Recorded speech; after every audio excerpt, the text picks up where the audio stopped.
is Tanya Goyal. The title of her paper is Eastern Travels of Guru Tegh Bahadur Ji.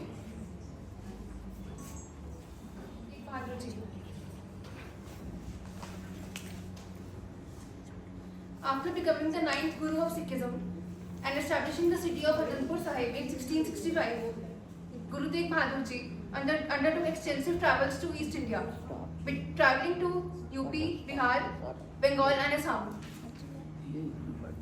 The reasons for his travels were many. First of all, the earlier Gurus had not covered all the communities. For example, Guru Angad Dev Ji remained mostly in Khadur Sahib, Guru Amar Das travelled mostly to Kurukshetra and Haridwar, and so on.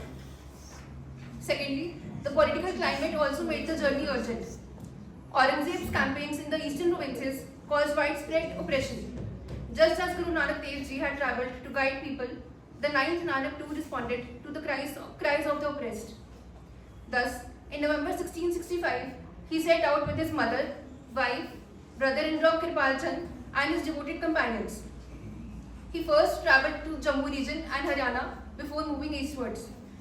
In Haryana, during his stay at Dhamtan, Mughal officer Alam Khan Ramila arrived with imperial orders from Delhi, requesting the Guru to accompany him to the capital.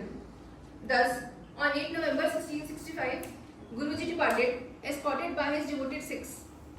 The train was influenced by complaints from orthodox Brahmins and ulemas troubled by the Guru's growing following and his message of spiritual freedom. When Guruji reached Delhi, Mughal commander Raja Ram Singh intervened, acknowledging Guru's divine stature and secured his release. Thus, Guruji resumed his journey eastward and travelled through Mathura, Vrindavan, Agra, Allahabad and spread the message of peace and unity. At Patna, he received the news of major political happenings in the country, like the destruction of Hindu temples and the imprisonment of Shivaji, followed by his escape followed by the arrest of Raja Ram Singh, who was suspected to be behind the escape. He inferred that the times ahead would be fraught with danger and once again embarked on the journey to guide humanity and strengthen Sikh community. Guru Tegh Bahadur Ji entrusted Mata Guruji, who was expecting a child, to the loving care of her brother Kirpal Chand and his mother Nanki in Patna. With this responsibility secured, he once again resumed his journey to Bengal and Assam to spread the teachings of Guru Nanak Dev. He first reached Rajgahar, halted for 3 days at Raj Mahal in Bengal, and finally reached Dhaka in Bangladesh in 1666-8. There he received a warm welcome from Shaista Khan, the Viceroy of Bengal. During his stay in Dhaka, he received the news of the birth of his son, Gobind Rai at Patna. But Guru Tegh Bahadur Ji continued his journey to Jaintia Hills, Sylhet, Agartala, Chittagong, Sondweep Island, etc. The Sangat of these areas later played a crucial role in providing arms and supplies to Guruji during his armed struggle with Mughals. Guruji returned to Dhaka in 1668 AD. There he met Raja Ram Singh again, the Mughal commander who was preparing to march to Assam to re-establish imperial authority. The Raja requested Guruji to accompany him to Assam to mediate peace between the Ahom king and the Mughal forces.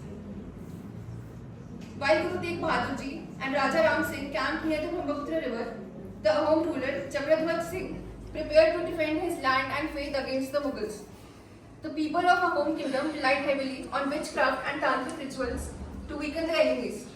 A group of women well versed in magic, led by a washerwoman, performed destructive rites across the river from Guruji's camp, raising storms and hurling a very big stone, 26 feet long stone towards Guruji. But when the sorcery failed, the washerwoman realized the futility of her power and came to Guruji seeking forgiveness. Guruji persuaded Raja Ram Singh to seek reconciliation, and a peace treaty was signed between the Ahom king and Mughals. I think the time is up, and that was it. People provided him with the arms for his armed struggle against the Mughals. Guru Tegh Bahadur Ji never had any armed struggle against the Mughals. I read it somewhere, I cross-checked. थोड़ा study